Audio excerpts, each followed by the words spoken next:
পবিত্র কোরআন সূরা বাকারার 110 নম্বর আয়াতে যাকাত যে ফরজ এই ব্যাপারে আদেশ করেছেন, ওয়া আকিমুস সালাতা ওয়া আতুজ যাকাত ওয়া মা তুকদ্দিমু লিআনফুসিকুম মিন খায়রিন তাজিদুহু ইনদাল্লাহ। আল্লাহ রাব্বুল আলামিন বলছেন, তোমরা ও মানুষ সকল, তোমরা সালাত কায়েম করো, মুমিন বান্দাদেরকে ডাক দিয়ে, ওয়া আতুজ যাকাত, তোমরা যাকাত আদায় করো। হুকুম দিয়েছেন কে? আল্লাহ। নামাজ কায়েম করো এবং যাকাত আদায় করো। যাকাত আল্লাহ বলছেন, এখন যাকাত আদায় করার কথা আসছে। এখন মানুষের মনে প্রশ্ন জাগতে পারে, আমি যাকাত দিতেছি, টাকা তো যাচ্ছে, আমার কাছে কি আসতেছে? আমার টাকা থেকে তো আলাদা হয়ে যাচ্ছে, আমার তো লস হচ্ছে। এই জন্য আবার আল্লাহ পরক্ষণে বলে দিলেন, ওমা তুকদ্দিমু লিআনফুসিকুম মিন খায়রিন তাজিদুহু ইনদাল্লাহ। তোমরা আগে ভাগে অর্থাৎ দুনিয়ার জীবনে যা কিছু তোমরা দান সদকা করো, নেক আমল করো, যা আল্লাহর কাছে পাঠাও, তাজিদুহু ইনদাল্লাহ, তার সব কিছু তুমি আল্লাহর পক্ষ থেকে পাবা। সুবহানাল্লাহ। সুতরাং যাকাত দিলে কেটে বিফলে যাবে যাবে না। যাকাত দেওয়া ফরজ, কারণ আদেশকার আল্লাহ। সূরা মুনাফিকুনের 10 নম্বর আয়াতে আল্লাহ তাআলা বলছেন, وَأَنفِقُوا مِمَّا رَزَقْنَاكُم مِّن قَبْلِ أَن يَأْتِيَ أَحَدَكُمُ الْمَوْتُ فَيَقُولَ رَبِّ لَوْلَا أَخَّرْتَنِي إِلَى أَجَلٍ قَرِيبٍ। আল্লাহ রাব্বুল আলামিন এই আয়াতের মধ্যে বলছেন যে তোমাদেরকে আমি যে রিজিক দিয়েছি, এই রিজিক থেকে যাকাত দাও, দান করো, ব্যয় করো। আমাদের যা ধন সম্পদ আছে এগুলো দিয়েছেন কে? আল্লাহ। আল্লাহ বলছেন যে ওয়ানফিকু মিম্মা রাযাকনাকুম, আমি তোমাদেরকে যা দিয়েছি তা থেকে তোমরা যাকাত দিবে, তা থেকে তোমরা ব্যয় করবে। মিন ক্বাবলি আন ইয়াতিয়া আহাদাকুমুল মাউত, আজ নয় কাল, এবছর নয় পরের বছর, এই সময় তুমি নাও পেতে পারো। এই জন্য আল্লাহ বলে দিয়েছেন যে মৃত্যুর পূর্বে এই কাজটা তোমার করতে হবে। মৃত্যু তোমার কখন এসে যায় তুমি জানো না। মিন ক্বাবলি আন ইয়াতিয়া আহাদাকুমুল মাউত, মৃত্যু আসার পূর্বেই তোমার এই যাকাত আদায় করো, সম্পদ ব্যয় করো, আমি যে সম্পদ তোমাকে দিয়েছি তা থেকে। অনেকের যাকাত হয়, যাকাত দেয় না। যে বড় বড় ফান্ড তৈরি করে রাখে যে আমি অমুক কাজে ব্যয় করব, তার যাকাত হয়ে গেছে, কিন্তু যাকাত দেয় না। অথবা চিন্তা চেতনা করে, এই বছর দেই না, এই বছর আমার অনেক হাতে কাজ, পরের বছর দিব, দেখা যায় পরের বছর আসে বেঁচে নাই। এই জন্য আল্লাহ বলছেন যে ক্বাবলা আন ইয়াতিয়াকুমুল আহাদাকুমুল মাউত, তোমাদের কারো মৃত্যু আসার পূর্বেই তোমরা এটা করো। এখন যারা সময় মতো এই যাকাত না দিবে, আল্লাহর রাস্তায় ব্যয় না করবে, তারা কি করবে আল্লাহ সেটা বলে দিচ্ছেন, লাউলা আখারতানি ইলা আজালিন করিব, তারা আফসোস করে বলবে, আল্লাহ লাউলা আখারতানি, আমার আর কিছুকাল সময় অবকাশ দাও, ইলা আজালিন করিব, আর কিছুকাল অবকাশ সময় দাও, অবকাশ দাও আর কিছু সময়ের জন্য, আর কিছু কালের জন্য অবকাশ দাও। হ্যাঁ, লাউলা আফসোস মূলক এটা, যে যদি আমাকে আর কিছুটা কাল সময় দেওয়া হতো, ফাআসাদদাকা ওয়া আকুম মিনাস সালিহিন, তখন বলবে যদি আল্লাহ আমাকে আর কিছু কাল সময় দেওয়া হতো, তাহলে আমি সদকা করতাম, যাকাত দিতাম এবং নেককার মানুষদের অন্তর্ভুক্ত হয়ে যেতাম। কিন্তু তখন আর কি সুযোগ হবে? সময় ফুরালে আর সময় পাওয়া যাবে না। এই জন্যে সময় থাকতে আল্লাহর হক, বান্দার হক এগুলো আদায় করতে হবে, ব্যয় করতে হবে।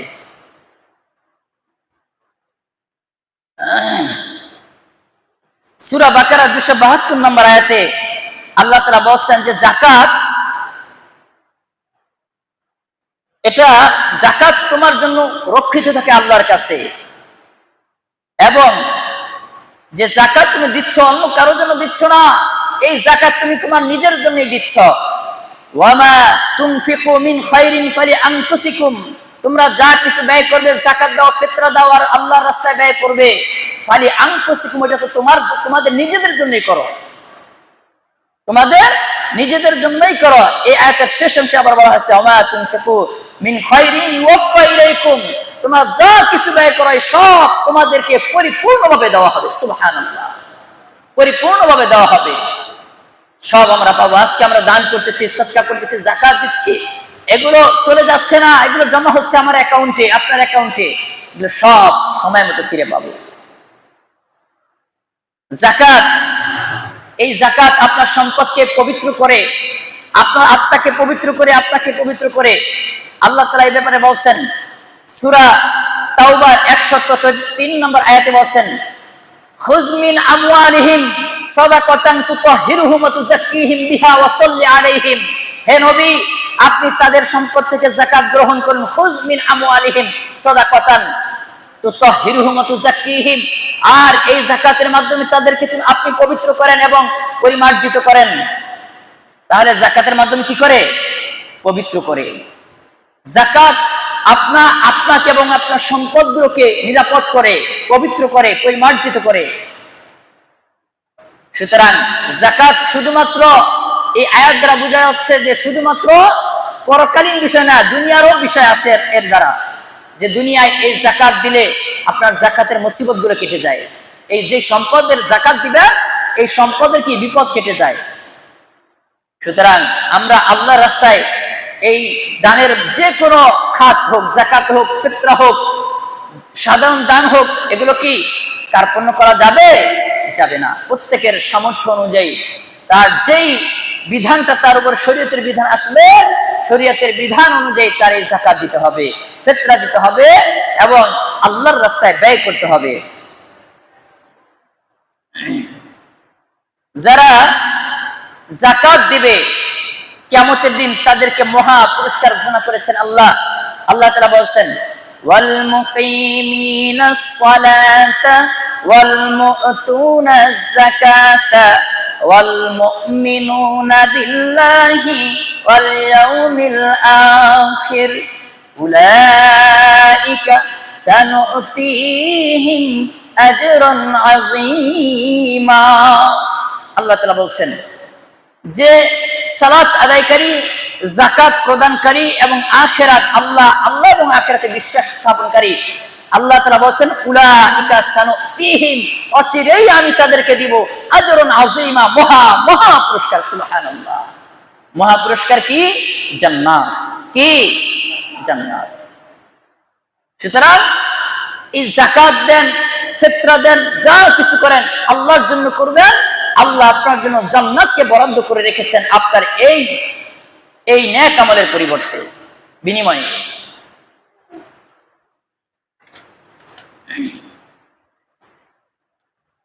রাসূল সাল্লাল্লাহু আলাইহি ওয়াসাল্লাম বলেছেন, এই যে একটু আগে যে কথা বললাম, যাকাত আপনার সম্পদের বিপদ কাটায়, অনিষ্ট দূর করে।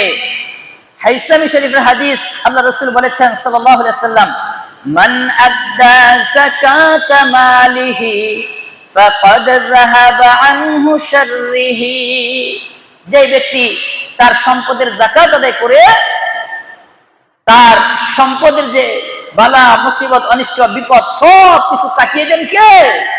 আল্লাহ। যে ব্যক্তি তার সম্পদের যাকাত দেয়, তার ধন সম্পদের অনিষ্ট দূর হয়ে যায়। সুবহানাল্লাহ। এই জন্যে যাকাত শুধুমাত্র পরকালীন বিষয় না, এটা দুনিয়াতেও আমার লাভ, পরকালেও লাভ, দুনিয়াতেও লাভ। যাকাত আমরা দেই, যাকাত দিয়ে আমরা কেউ দেই, মানুষ আমি এত টাকার মালিক হলাম, আমি যদি যাকাত না দিই মানুষ আমাকে কি বলবে, এই নিয়ত আছে না অনেকের। আবার যাকাত দিয়ে খোটা দেয়, আরে তোরে আমি এত টাকা যাকাত দিলাম, আজকে আমার কাজের সময় তোকে পাইলাম না, আছে কি নাই? হ্যাঁ, এলাকার ধনাঢ্য পরিবারগুলো দেখবেন, এলাকার গরিব মানুষগুলো যখন তাদের কাজে আসে সময় মতো না পেলে খোটা দিয়ে বসে অনেকে, যে তোরে আমি যাকাতের কাপড় দেই, জাকাত দেই, জাকাতের কত টাকা দিলাম, আমার বাড়ির কাজে তোকে পাইলাম না। তাহলে কি আপনি বিনিময়ে যাকাত দিচ্ছেন, কিন্তু যাকাত কি বিনিময়ে হবে? হবে না, কোটা দেওয়া যাবে না। আল্লাহ তাআলা বলছেন, ইয়া আইয়ুহাল্লাযীনা আমানু লা তুবতিলু সাদাকাতিকুম বিল মান্নি ওয়াল আযা। ও ইমানদারগণ, তোমরা তোমাদের যাকাতগুলোকে নষ্ট করে দিও না, বাতিল করে দিও না খোটা দিয়ে, কষ্ট দিয়ে। যাকে যাকাত দাও তাকে খোটা দাও যে আমি তোমাকে কত টাকা দেই, যাকে যাকাত দাও তাকে কষ্ট দেন, আঘাত করে, এটা করা যাবে না। আল্লাহ বলছেন যে এই আয়াতের অর্থ হলো এই, যদি তুমি যাকাত দিয়ে খোটা দাও, যদি তুমি যাকাত দিয়ে ওই মানুষটাকে আবার কষ্ট দাও কথার মাধ্যমে, তাহলে তোমার যাকাত আর কবুল হবে না, যাকাত গুলো নষ্ট হয়ে যাবে, বাতিল হয়ে যাবে। কাল্লাযী ইউনফিকু মালাহু রিআ আন-নাস, আল্লাহ উপমা দিয়ে আরেকটি বিধান দিলেন, রিআ আন-নাস, মানুষকে দেখানোর জন্য যাকাত দেওয়া যাবে না। যারা মানুষকে দেখানোর জন্য যাকাত দেয় তাদের যাকাত কি হয়ে যাবে? নষ্ট, বাতিল হয়ে যাবে। তাহলে এই আয়াতে তিনটা বিষয় পাওয়া গেল। যাকাত দিয়ে খোটা দিলে, এক, যাকাত দিয়ে যারা খোটা দেয় তাদের যাকাত নষ্ট হয়ে যায়। দুই, যাকাত দিয়ে যারা মানুষকে কষ্ট দেয় কথার মাধ্যমে, আরে তোর আমি যাকাত দিচ্ছি না, যাকাত দিচ্ছেন না, এই উশিলা কত কথা শুনে দিচ্ছেন, কষ্ট দিলে যাকাত নষ্ট হয়ে যাবে। তিন, যাকাত যদি মানুষকে দেখানোর উদ্দেশ্য থাকে, লৌকিকতা থাকে, যাকাত নষ্ট হয়ে যাবে।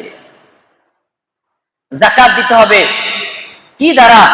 এই বিষয়গুলো, এইটা সমাজে খুব বেশি এটার বেধি ছড়িয়ে গেছে।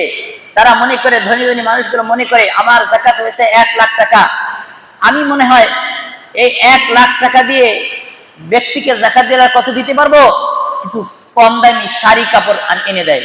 দোকানে গিয়ে বলে, ব্যবসায়ীকে বলে, ভাই আমাকে যাকাতের কাপড় দেন।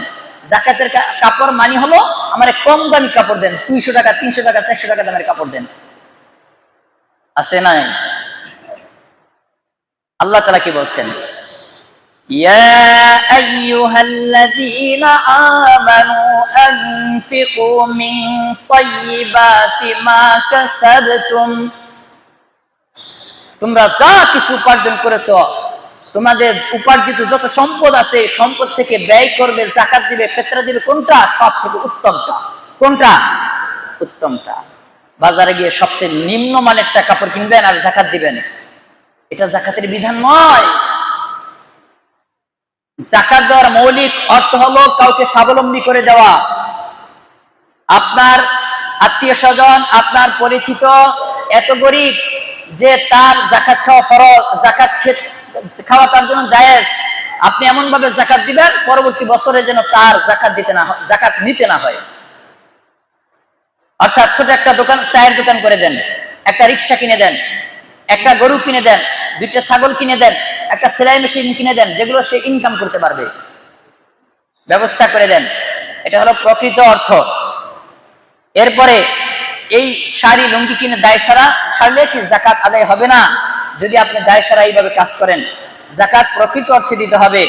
কাপড় কিনবেন, সেটা মানসম্পন্ন কিনবেন, এবং ওইটা কিছু মানুষকে কাপড় না দিলে যারা হয় না, সে একটা কাপড়ও কিনতে পারে না, এই মানুষকে কাপড় দেন, ভালো কাপড় দেন, আর টাকা দিয়ে স্বাবলম্বী করার আলাদা একটা ফান্ড রেখে দেন যাকাতের।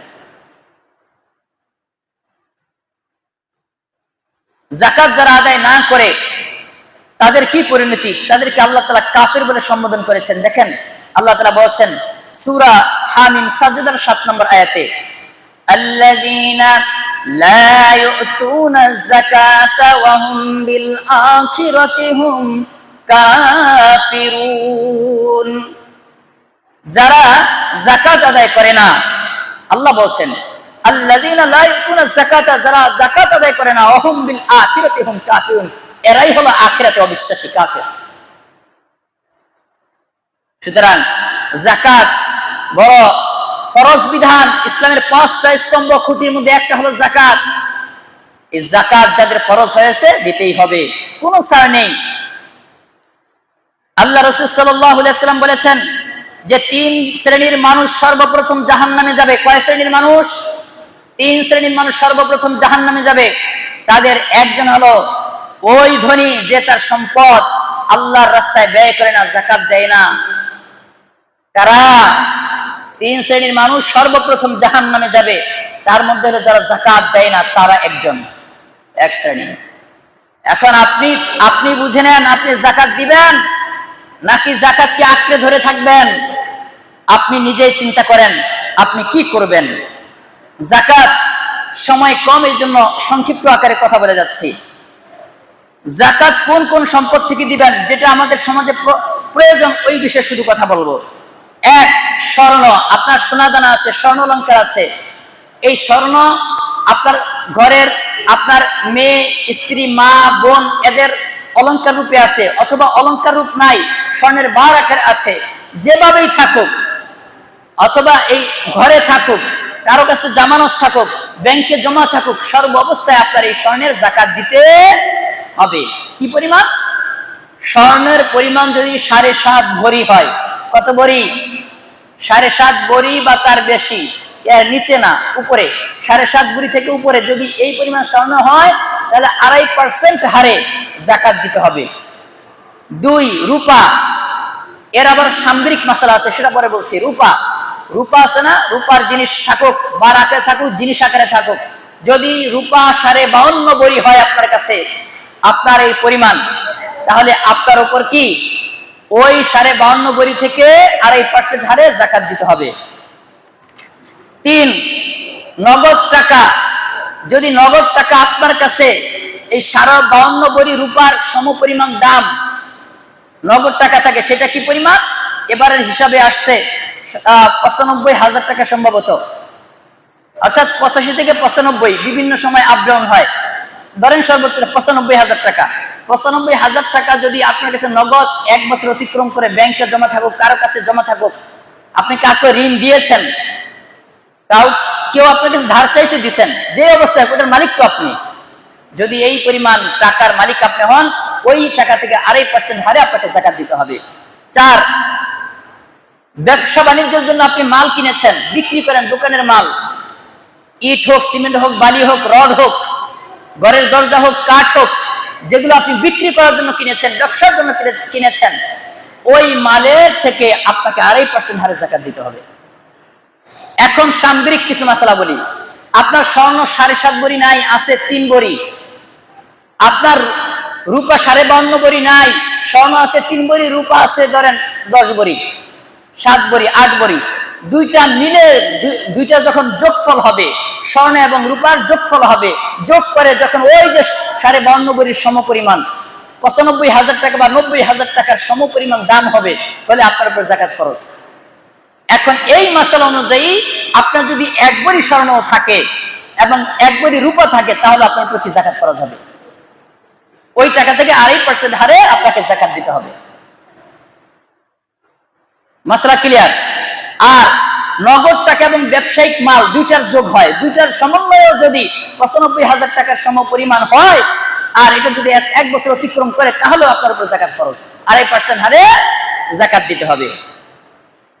যাকাত কাদেরকে দিবেন? আল্লাহ তাআলা এই পবিত্র কোরআন সূরা তাওবার 60 নম্বর আয়াতে একটা আয়াত বলে দিয়েছেন, যেখানে 8টা খাতের কথা বলা হয়েছে। 8টা খাতে যাকাত দিবেন।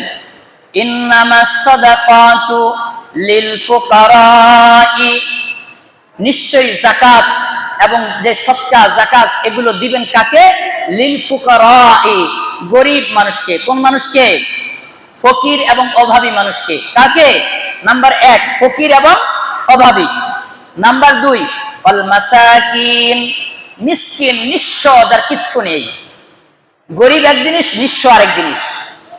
গরিব থাকার মতো ঘর আছে, হ্যাঁ, ইনকাম করে খুব কম, চলতে পারে না, একেবারে কষ্ট হয়, মানুষের থেকে যাকাত নিয়ে খায়, যাকাতের সময় হলে যাকাত নাই, এটা হলো গরিব। আর নিঃস্ব, যার কিচ্ছু নাই, সর্বহারা। আল মাসাকিন, মিসকিন, 3 নম্বরে ওয়াল আমিলিনা আলাইহা, সরকারি ভাবে যদি যাকাত নেওয়ার কোনো ফান্ড থাকে, অর্থাৎ সরকারি যে ফান্ড যাকাত গ্রহণ করার, ওই ফান্ডে যারা চাকরি করে এদের বেতন কি ওই যাকাত ফান্ড থেকেই দেওয়া যাবে, কারণ ওই যাকাতের ফান্ডে সে চাকরি করতেছে। তো এই ধরনের আরো কোন সংস্থা শুধুমাত্র যাকাত গ্রহণের জন্য একটা সংস্থা তৈরি হলো, ওই সংস্থা যেই কজন কর্মচারী আছে এদের বেতনটা ওই যাকাত খাত থেকে দেওয়া যাবে। আল আমিলিনা আলাইহা ওয়াল মুআল্লাফাতি কুলুবুহুম, এমন অমুসলিম ব্যক্তি যে মুসলমান না কিন্তু তার ভাবখানা এমন যে মুসলমানরা যদি তাকে কোনো সহযোগিতা করে, মুসলমান যদি আর্থিক তাকে সাপোর্ট করে, তাহলে সে মুসলমান হওয়ার সম্ভাবনা আছে। এমন ব্যক্তিকে যাকাতের টাকা দিয়ে হলেও কি তাকে ওই কাজ আগায় নিতে হবে। আগায় নেওয়া কি যাবে। আল মুআল্লাফাতি কুলুবুহুম ওয়া ফির রিকাবি,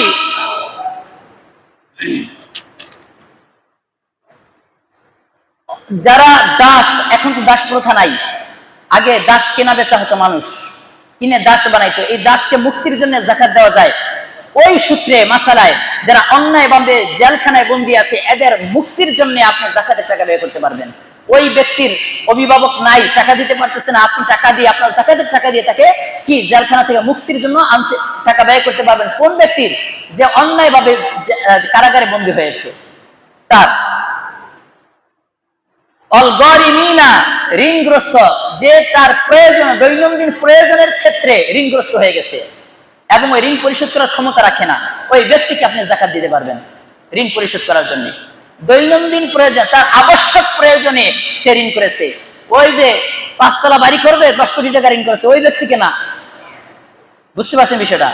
হ্যাঁ, একটা ব্যবসা করবো 1 কোটি টাকার ব্যবসা, বিশাল দোকান বাজারে কিনেছে, ওই দোকান কেনার জন্য 10 লাখ টাকা ঋণ করেছে, ওইটা না। তার আবশ্যক প্রয়োজনীয় দৈনন্দিন জীবনে চলার জন্য, এই চলার ক্ষেত্রে যদি ঋণগ্রস্ত হয় আর এই ঋণ যদি পরিশোধ করতে না পারে, তাকে আপনি ঋণ পরিশোধের জন্য যাকাতের টাকা দিতে পারবেন।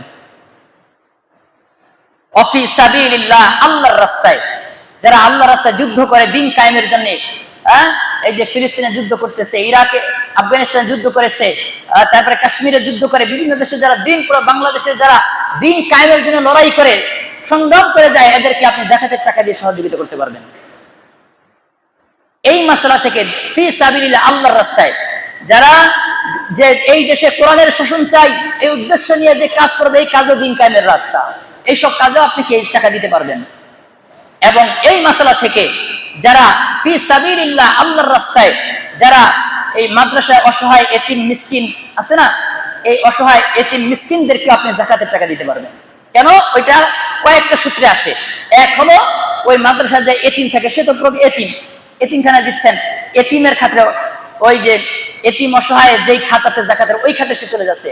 আবার ফি সাবিলিল্লাহ, এটাও একটা আল্লাহর রাস্তা, এক্ষেত্রেও আপনি দিতে পারছেন। সুতরাং মাদ্রাসায় যারা এতিমখানায় থাকে, এই বাচ্চাদেরকে আপনি যাকাতের টাকা দিবেন। আমাদের এই মাদ্রাসায় অনেক এতিম বাচ্চা আছে যাদের মা নাই, বাবা নাই, অসহায় মানুষ, এদেরকে মাদ্রাসা কর্তৃপক্ষ এই মাদ্রাসা থেকে ফ্রি পড়ানো হয়, তাদের মাদ্রাসার যাকাত ফান্ড থেকে তাদের খরচ বহন করা হয়, এদেরকে আপনারা যাকাতের টাকা দিবেন ইনশাআল্লাহ। ইবনিস সাবিল, 8 নম্বর খাত হলো মুসাফির, পথিক, মুসাফির। ধরেন ফরিদপুর থেকে শরীয়তপুর হয়ে চট্টগ্রাম যাইতেছে, পথের মধ্যে সে বিপদে পড়ছে, টাকা শেষ, কোনোভাবে সে ম্যানেজ করতে পারতেছে না, ওই ব্যক্তিকে আপনি যাকাতের টাকা দিয়ে কি সহযোগিতা করতে পারবেন, মুসাফির। এই খাতগুলো ছাড়া অন্য কোন খাতে যাকাতের টাকা ব্যয় করা যাবে না। যাকাতের খাত নির্ধারিত আল্লাহ রব্বুল আলামিন স্পষ্টভাবে পবিত্র কোরআনের আয়াত দ্বারা নির্ধারণ করে দিয়েছেন। সুতরাং এই খাতগুলোতে দিব। আমাদের এক কথায় আমাদের চারপাশে অভাবী মানুষ, অসহায় মানুষ, গরিব মানুষ এবং যারা অন্যায়ভাবে বন্দী আছে তাদেরকে, এবং যারা দৈনন্দিন প্রয়োজনে ঋণগ্রস্ত হয়ে গেছে, এখনো পরিশোধ করতে পারতেছে না এদেরকে, এবং যারা এতিমখানায় লেখাপড়া করছে তাদেরকে, এই মানুষগুলোকে আমরা যাকাত দিব। আমাদের আপনাদের দৃষ্টি আকর্ষণের জন্য বলছি, মাদ্রাসার প্রতি বিশেষ খেয়াল রাখবেন। এখানে অনেক এতিম অসহায় বাচ্চা লেখাপড়া করছে, ছেলে মেয়ে অনেকই লেখাপড়া করছে। আজকে একটা হিসাবে টান দিলাম, প্রায় আমাদের এখানে ভর্তি আছে প্রায় 60 জনের মতো, সব মিলে, যে অসহায় এতিমদের কাতারে 50 থেকে 60 জন এতিমদের, অসহায় এবং এতিমদের কাতারে তালিকা চলে আসছে। এদেরকে, এদের অধিকাংশই ফ্রিতে পড়ে, কেউ 500 টাকা দেয়। 5000 টাকা, 500 টাকা কি শিক্ষকের বেতন না খাবার এক মাসের? এই মানুষগুলো এখানে থাকছে। এর বাহিরেও যাদেরকে সচ্ছল মনে করে এরাও 5000 টাকার জায়গায় 1500 টাকা দেয়, 2000 টাকা দেয়। বিশাল একটা ঘাটতি মাদ্রাসা রয়ে গেছে। সুতরাং আপনাদের যাকাতের টাকা এই খাতে আপনারা দিতে পারেন। এখন সর্বশেষ, সময় শেষ, 2 মিনিট একটা কথা শেষ করছি। আমরা যাকাত দেওয়ার ক্ষেত্রে দেখি আমার আত্মীয় স্বজন অভাবী, নিজের ভাই অসহায়, খবর নাই। আমরা অনেক দূর দূরান্তের মানুষকে যাকাত দেয়, আছে না নাই? আছে। যাকাত দেওয়ার জন্য যারা অগ্রাধিকার পাবে, প্রথম কথা হলো যাদেরকে যাকাত দিতে পারবেন না, মা বাবাদেরকে যাকাত দেওয়া যাবে না। মা বাবাকে নিজের টাকা থেকে দিতে হবে। স্ত্রী সন্তানকে যাকাত দিতে পারবে না, নিজের টাকা থেকে দিতে হবে। প্রপিতা প্রমাতা অর্থাৎ দাদা দাদি ঊর্ধ্বতন, এদেরকে যারা আপন আর কি, এদেরকে যাকাত দিতে পারবে না, নিজের টাকা থেকে দিতে হবে। নাতি নাতনি, আপন নাতি নাতনি, এদেরকে যাকাত দিতে পারবে না, নিজের টাকা থেকে দিতে হবে। স্বামী স্ত্রী, স্ত্রী স্বামীকে, এদেরকে স্বামী স্ত্রীকে যাকাত দিতে পারবে না, স্ত্রী স্বামীকে যাকাত এরা নিজের টাকা থেকে দিতে হবে। এখন কারা অগ্রাধিকার পাবে যাকাতের ক্ষেত্রে? ভাই বোন। সবার আগে যদি ভাই বোন অভাবী থাকে এদেরকে যাকাত দিবেন। চাচা, মামা, খালা, ভাতিজা, ভাতিজি, ভাগনা, ভাগ্নি, এরা যদি অভাবগ্রস্ত হয়, গরিব হয়, এদেরকে আগে যাকাত দিবেন। এদের খবর রাখে না, দূর দূরান্ত যাকাত দেয়। আল্লাহ পাক রব্বুল আলামিন আমাদেরকে যাকাতের হক বুঝে, ইসলামের শরীয়তের হক বুঝে যাকাত আদায় করার তৌফিক দান করে।